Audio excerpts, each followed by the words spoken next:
Assalamualaikum semua. Hai, jumpa lagi Mok Dia di sini. Korang dah makan ke belum? Kalau belum makan, jom makan sama-sama dengan Mok Dia. Hari ni lauk Mok Dia ada sosis telur hancur. Siapa suka sosis telur hancur? Lepas tu ada sayur pokcoy. Sayur pokcoy ni tumis biasa je.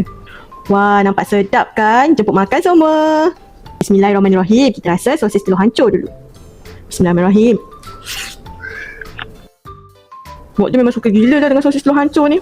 Seminggu kadang-kadang buat sampai 2-3 kali sosis telur hancur ni.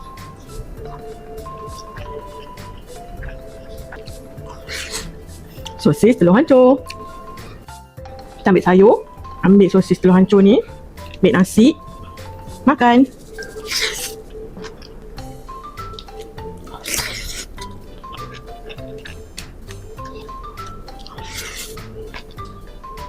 Telur hancur.